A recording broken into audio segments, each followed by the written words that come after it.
I thought she was joking. That's the part I keep replaying. When my sister asked me to lie at her wedding, I laughed, actually laughed, because it sounded ridiculous. Please like and subscribe before we continue. Who asks that? She was calm when she said it, too calm. We were standing in my parents' kitchen, late at night, the house quiet except for the hum of the refrigerator. She was leaning against the counter, arms crossed, not looking at me. I need you to say something during the speeches, she said. I raised an eyebrow. Like what? She hesitated. That should have been my first warning. Then she said, just say you're proud of me. Say you've always admired how strong I am. And say you've always known she was meant to be with him. I shrugged. That's not a lie. She finally looked at me. And for just a second her face changed. No, she said quietly, you need to make it sound real. That's when the laughter died in my throat. For context, my sister and I were never especially close.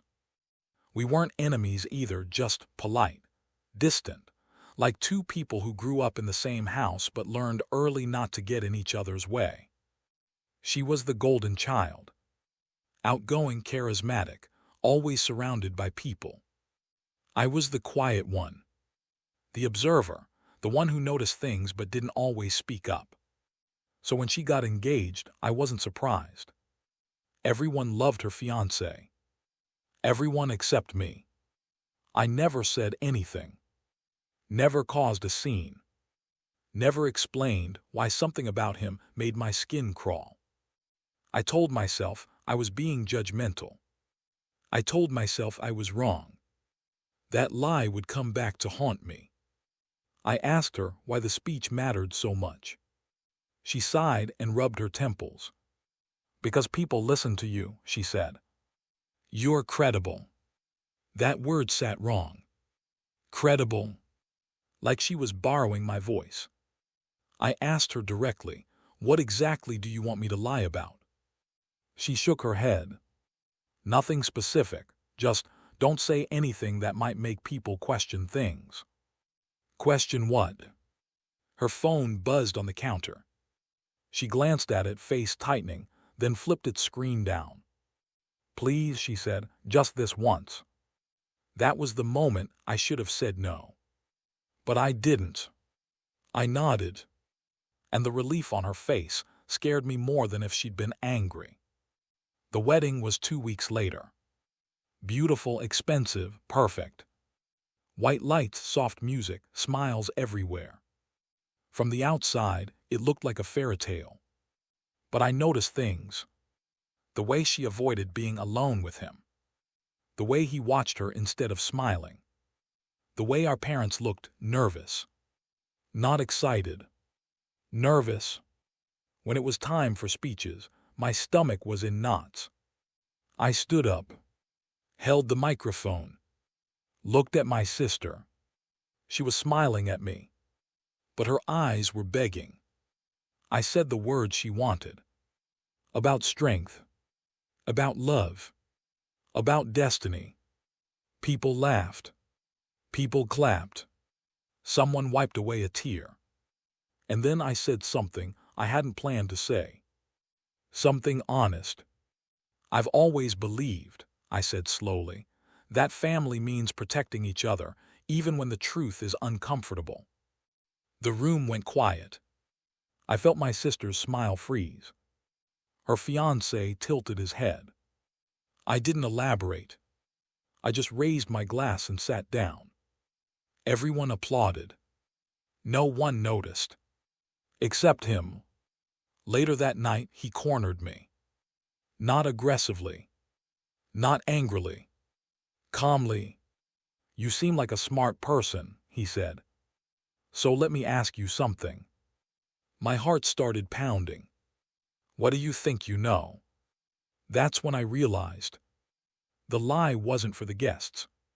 It was to see who would break first. And somehow, I was already in the middle of something I didn't understand. The way he asked it was wrong. Not defensive. Not curious. Measured. Like he already knew the answer and just wanted to see if I'd lie. "What do you think you know?" he repeated. We were standing near the back of the venue just outside the main hall. Music drifted through the open doors. Laughter, glasses clinking, people celebrating a love story they thought they understood. I felt suddenly very aware of how alone I was. "I don't know what you mean," I said. He smiled. Not a friendly smile. Not a threatening one either. It was the kind of smile someone gives when they're studying you. "That's interesting," he said, "because your speech didn't sound like someone who doesn't know anything." I shrugged, forcing myself to stay calm. "Speeches are emotional." "They are," he agreed, "but yours felt careful." I didn't respond. Silence stretched between us. Then he leaned closer and lowered his voice. "You love your sister, right?" "Yes." "Then do yourself a favor," he said softly. "Don't start asking questions you're not prepared to answer." He stepped back, nodded politely, and walked away. Just like that. No threat. No explanation. And somehow that made it worse. I didn't see my sister for the rest of the night. She disappeared after the first dance, swallowed by congratulations and photos and obligations. Every time I looked for her, someone else intercepted me. Our mother hugged me too tightly. Our father barely met my eyes. I told myself I was being paranoid. I told myself weddings were stressful. But something was wrong. I could feel it in the pit of my stomach. The next morning, I woke up to 3 missed calls from my sister. All from around 3 a.m. No voicemail. I texted her. "Me, everything okay?" No response. I waited an hour. Then another. Finally she called. Her voice was hoarse. "Did you mean what you said?" she asked. "What part?" She exhaled sharply. "The thing about family, protecting each other." "Yes," I said, "I meant it." Silence. Then she said something that didn't make sense at the time. "You should have talked to me first." "About what?" She laughed, but there was no humor in it. "About everything." Before I could press her, she said, "I can't talk right now," and hung up. Over the next few days, small things started surfacing. Nothing dramatic. Just off. My sister canceled our usual coffee meetups. She stopped responding to texts the way she used to. When she did reply, it felt rehearsed. Short, careful. Like someone watching what they say. I asked our parents how she was doing. "Fine," my mom said too quickly. "Busy," my dad added. "Busy doing what?" "She just got married." "Shouldn't she be happy?" A week later, I ran into someone I hadn't expected. Her college roommate. We were never close, but we recognized each other immediately at the grocery store. She hesitated when she saw me. Then said, "I didn't know if I should say this, but I'm glad I ran into you." My heart sank. "Say what?" She glanced around, lowered her voice. "Are you okay?" That question landed harder than anything else so far. "I'm fine," I said slowly. "Why?" She bit her lip. "Because when your sister asked me not to come to the wedding, she said it was for my own good." "What do you mean?" "She said I knew too much, and that it would just complicate things." My chest tightened. Knew too much about what? She shook her head. She wouldn't say, but she was crying when she called me. That didn't fit the picture everyone else was painting. "Did she seem scared?" I asked. The roommate nodded. "Yes," she said, terrified. That night, I replayed the wedding over and over. The rushed timeline. The tension. The looks my sister gave me during the speech. And suddenly, a thought formed that made my skin prickle. What if the lie wasn't about love? What if it was about time? I did something I hadn't planned to do.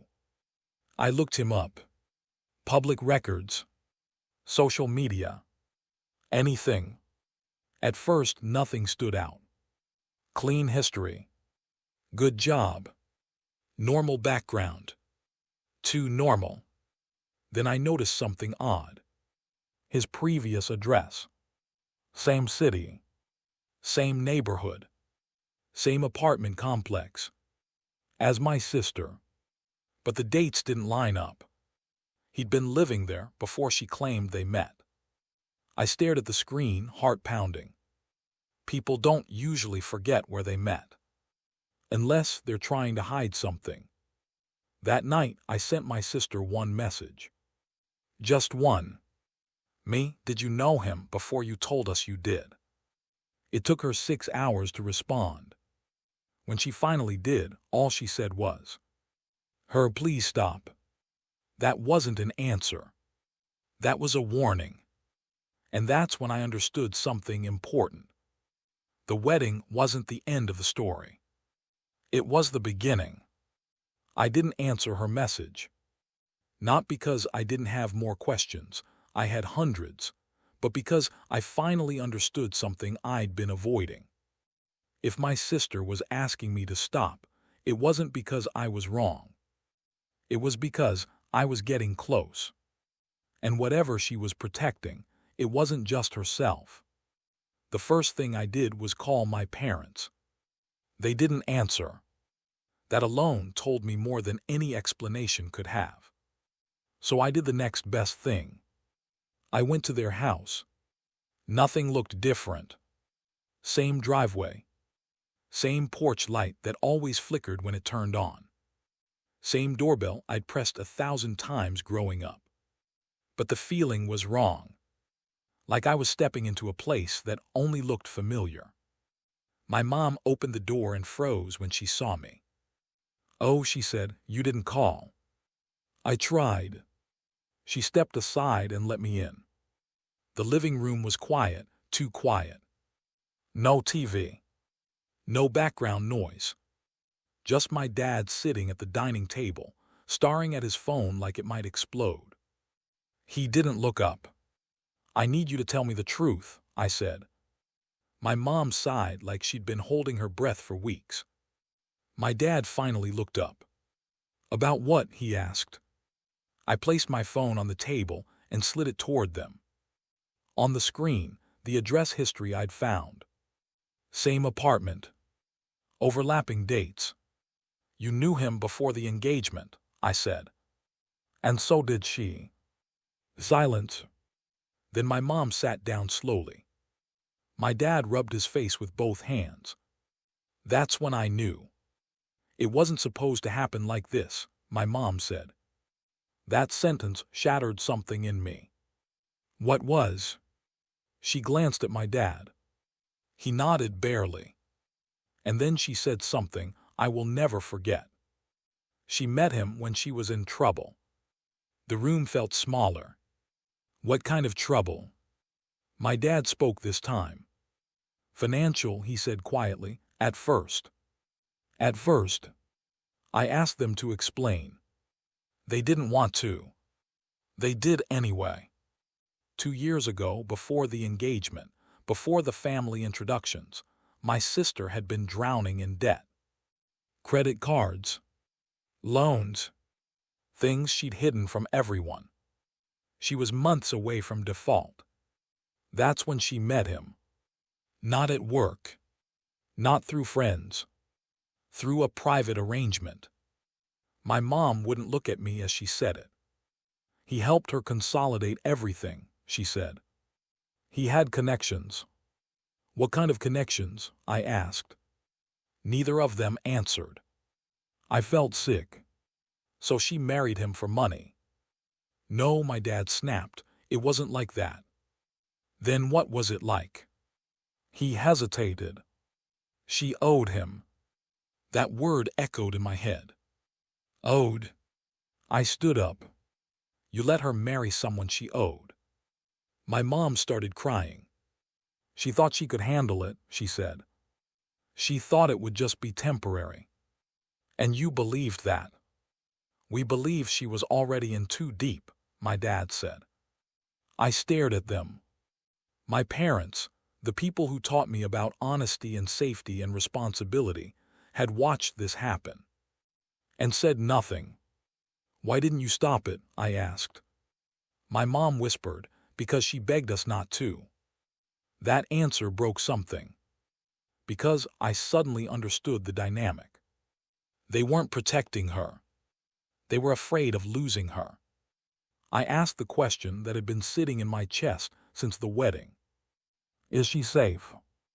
My dad didn't answer immediately. When he did, his voice was flat. She says she is. That wasn't enough. Before I left, my mom grabbed my arm. Please, she said, don't confront him.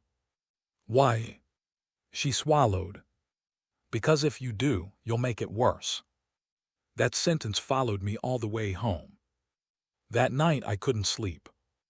I kept replaying every interaction I'd had with him.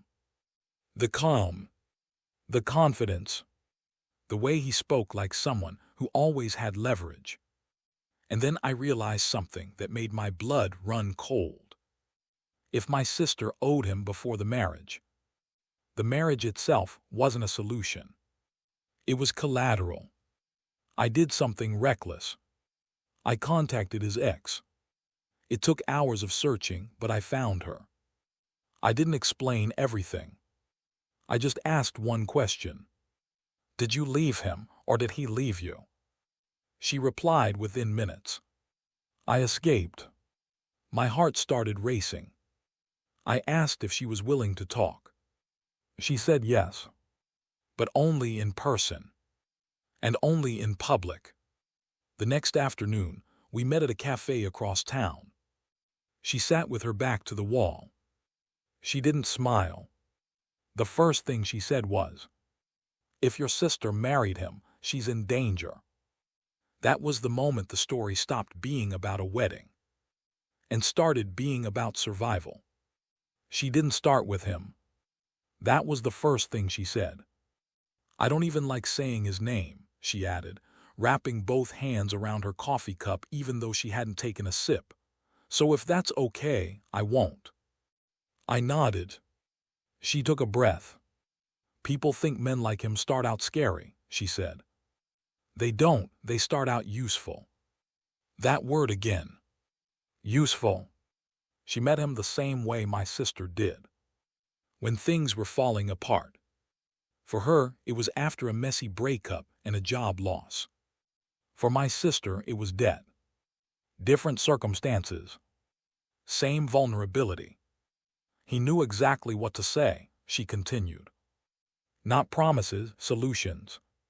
She explained how he'd helped her get organized. Budgeting. Negotiating payments. Making calls she was too anxious to make herself. At first, he never asked for anything in return. That's how he built trust. Then came the small asks.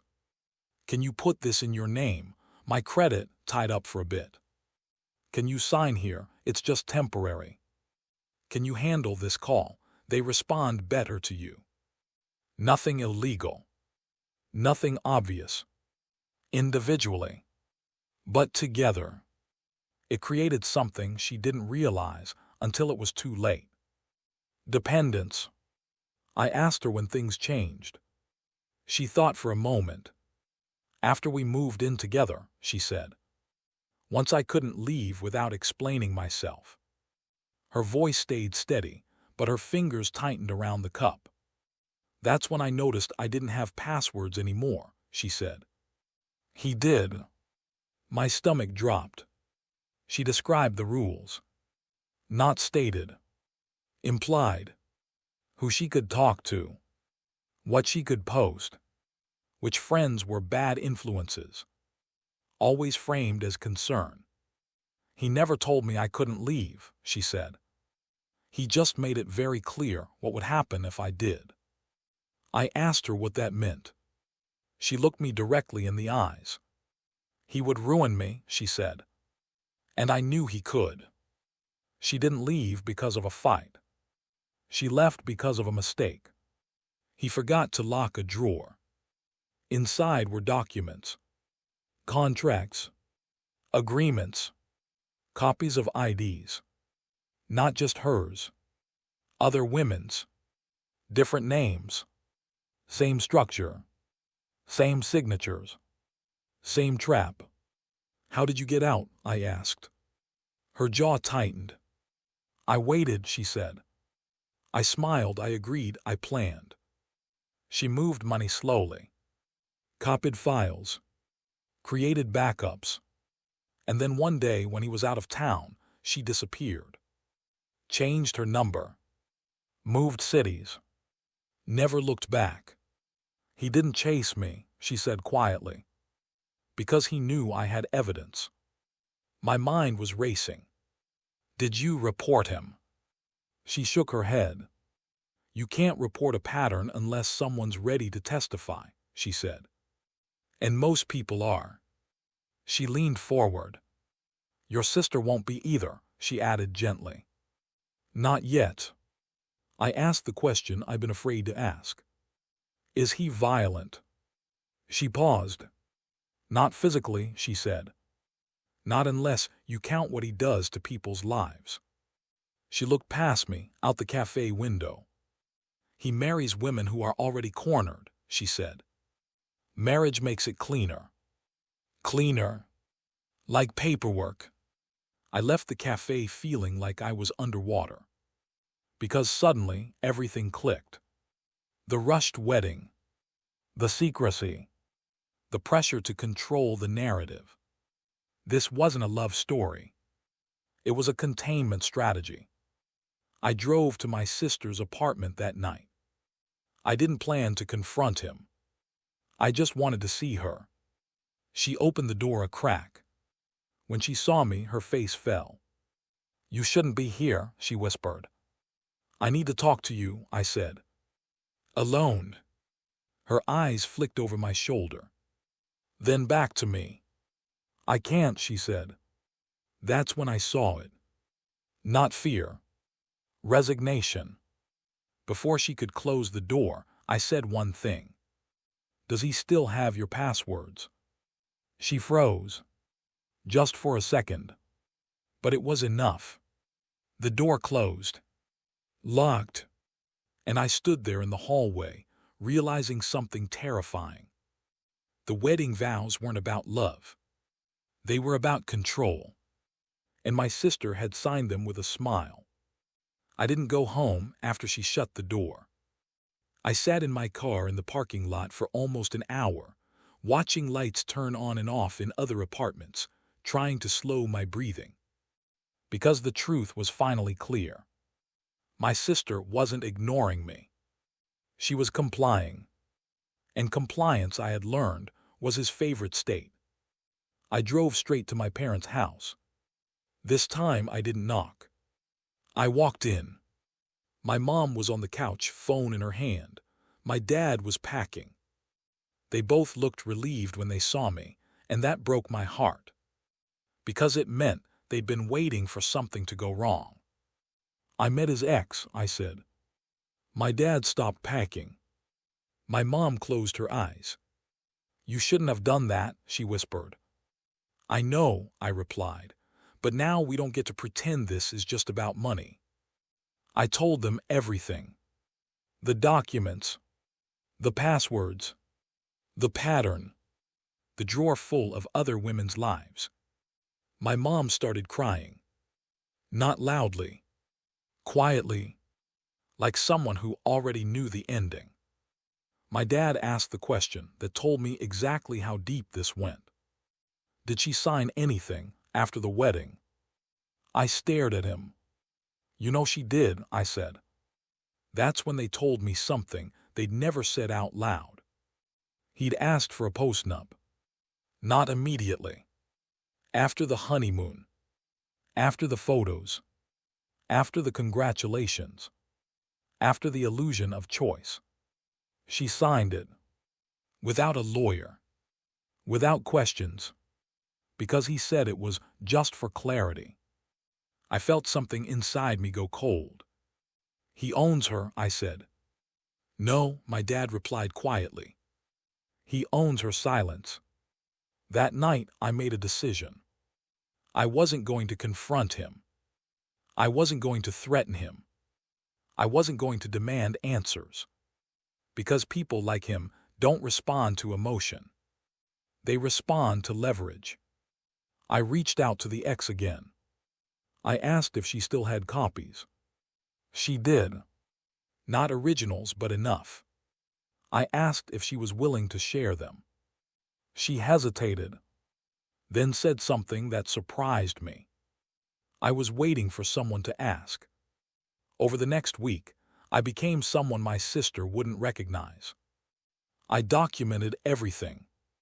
Screenshots, timelines, financial connections. I learned how marriages can be used as shields, how consent can be engineered, how control can be disguised as protection. And the more I learned, the clearer one thing became. He wasn't sloppy. He was patient. I tried to talk to my sister again. This time I didn't accuse. I didn't warn. I just asked one question. If you wanted to leave, I said softly, would you know how? She stared at me, longer than she ever had before. I don't need to leave, she said. But her voice cracked. Just a little. I handed her a piece of paper. On it was one sentence. You're not the first. Her hands started shaking. Where did you get this? She whispered. I didn't, I said. You did, you just don't know it yet. She looked toward the hallway, lowered her voice. He checks my phone, she said. I know. He tracks where I go. I know. She swallowed. If I disappear, she said, he'll come after you. I didn't hesitate. Then let him, I said. That scared her more than anything else I'd said. That night, she texted me from a number I didn't recognize. If I asked you to help me leave, would you? I stared at the screen. My hands were steady. Me, I already am. But here's the thing about plans like this. The moment you start making them, you're already late. Because he noticed. The next morning, my phone rang. Unknown number. I answered. His voice was calm, friendly. Hey, he said. We should talk. And that's when I realized. He knew. And he wasn't worried. He suggested we meet somewhere neutral. A cafe near his office. Lots of people. Glass walls. The kind of place that looks safe. That should have told me everything. He was already there when I arrived. Standing. Smiling. Hand outstretched like this was a job interview. Thanks for coming, he said. I shook his hand. His grip was firm. Confident. Like nothing in his life was at risk. We sat. He ordered for both of us without asking. 2 coffees. Black. I want to be clear, he said casually. I don't think you're a bad person. I didn't respond. He leaned back. But I do think you're confused. I met his eyes. No, I said, I'm informed. That made him smile wider. Same thing, he replied. He didn't deny anything. That was the first thing that shocked me. He didn't deny the debt. The documents. The ex. The pattern. Instead, he reframed it. Your sister needed structure, he said. I gave it to her. She needed help, I said. She needed accountability. Those words landed like a threat. I asked him why he married her. He folded his hands. Because marriage creates clarity, he said. Before that, everyone has opinions.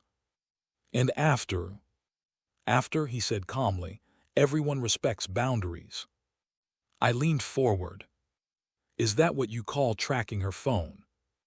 His eyes flickered just slightly. Safety, he corrected. What about the post-nup? Protection. For who? He didn't answer immediately. Then, for the relationship. I asked him what would happen if she left. He smiled again. Not cruelly. Patiently. She won't, he said. I waited. And if she tried, I pressed. He tilted his head. That would be unfortunate. That was when I realized something chilling. He didn't see himself as a villain. He saw himself as inevitable. I told him I had copies, evidence, witnesses, that his pattern wasn't invisible anymore. He didn't flinch. Instead, he asked me a question. Do you know why people like me don't end up in court? I didn't answer. Because, he continued, by the time anyone realizes what's happening, they've already agreed to it. He took a sip of coffee. Consent, he added, is very flexible. My phone buzzed. A text from my sister. Her he knows. I looked up. He was watching my face. You care about her, he said. That's admirable. He leaned closer. But here's the part you don't understand. My pulse was pounding. If you push this, he said softly, she will protect me. I felt sick. Because she has to, he added. I stood up. This ends, I said. He didn't move. It does, he said. Just not the way you think. That evening, my sister stopped responding. Her location was off. Her social media disappeared. Every call went straight to voicemail. I drove to her apartment. Lights off. Car gone. No note. No explanation. Just silence. And that's when the fear hit. Not for her. For me. Because I finally understood the truth. He wasn't reacting. He was executing. I reported her missing the next morning. Not because I thought the police would find her quickly. I didn't, but because I needed something on record. A timestamp. A paper trail. Someone official who could say, yes, she existed. Yes, someone noticed. The officer was polite, neutral, careful with words. She's an adult, he reminded me gently. Sometimes people leave. I wanted to scream. She didn't leave, I said. She disappeared. He nodded like he'd heard that sentence 100 times before. My parents were unraveling. My mother barely slept. My father checked the driveway every time a car slowed down. Neither of them said his name anymore. Like if they didn't speak it, he might not hear. 2 days later, I got an email. No subject line. No greeting. Just an attachment. A PDF. At first glance, it looked harmless. A legal agreement. But my sister's name was on it. So was mine. I hadn't signed it. But someone had signed for me. I understood immediately what it was. A contingency.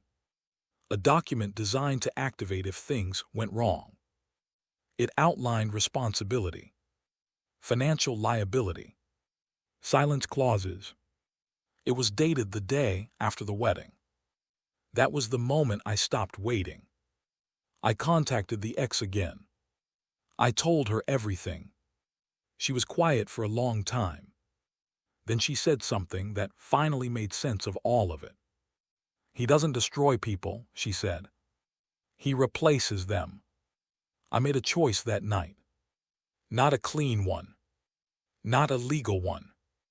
Not one everyone would agree with. But a necessary one. I leaked everything. Not to the police.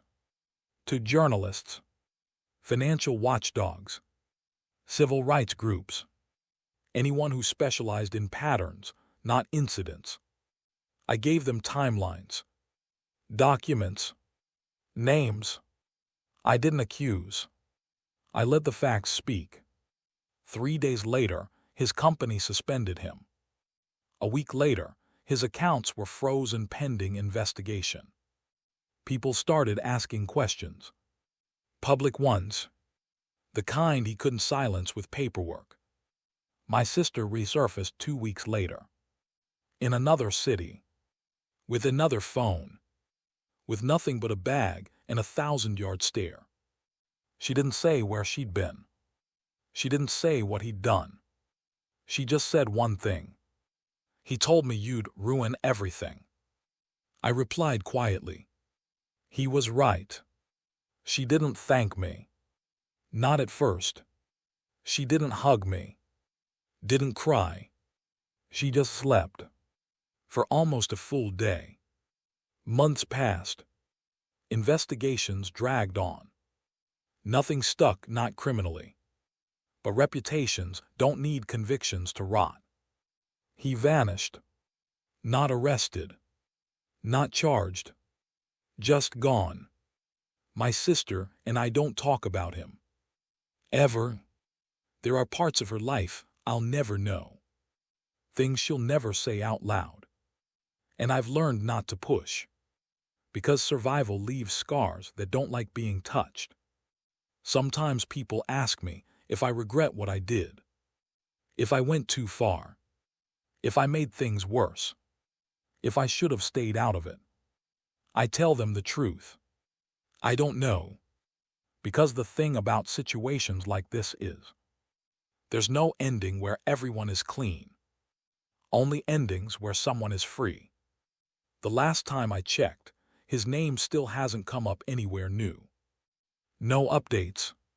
No closure. And sometimes, late at night, I wonder if that's the part that scares me most. Not that he got away, but that someone else might not. So tell me honestly, if you were in my place, would you have done the same thing? Or would you have waited and hoped it didn't get worse?